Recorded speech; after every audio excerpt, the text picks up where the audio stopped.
চুরমার করে এক দলীয় বাকশাল ব্যবস্থাকে উচ্ছেদ করে বহুদলীয় গণতন্ত্র নিয়ে এসেছিল। মানুষ স্বস্তির নিঃশ্বাস ফেলেছিল এবং দেশ এবং জাতি রক্ষা পেয়েছিল। এই আগস্ট মাসে 15 আগস্ট হলো আমাদের হক এবং বাতিলের ফারাক।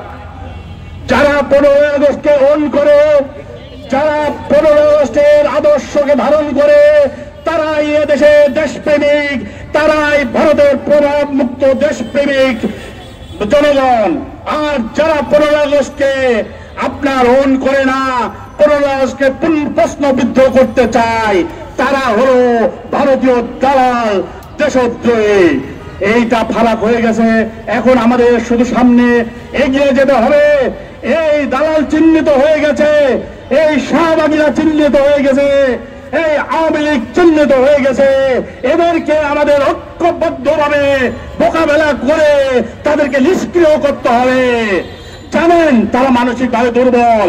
75-এ কিন্তু বিপ্লবের ভয়ে তাদের কোনো ঠিকই পাওয়া যায় নাই। আপনার 24-এর 5 আগস্ট বিপ্লবের বলে তাদের কোনো খোঁজ পাওয়া যায় নাই।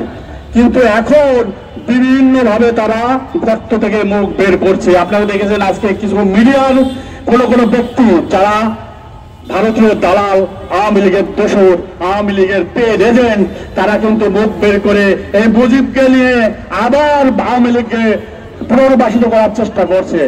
এদেরকে আমি অনুরোধ করব যে আপনারা নিজেদের সংশোধন করে নিন, না হলে হাসিনা গেছে সে পথে, আপনারাও যাবেন সে পথে ইনশাল্লাহ। বাংলাদেশের মানুষ জেগেছে, বাংলাদেশের মানুষ জেগেছে। এবার আর আপনাদের কোনো ক্ষমা নয়, ক্ষমার সুযোগে, আপনার অনুকম্পার সুযোগে আপনারা সেই সুযোগ গ্রহণ করতে পারবেন না। বাংলাদেশ এগিয়ে যাচ্ছে, এগিয়ে যাবে ইনশাল্লাহ।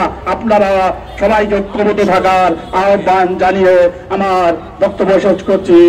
মহামুক্তির মহান দিবস, ঐতিহাসিক 15 আগস্ট, মঞ্চ 24 জিন্দাবাদ।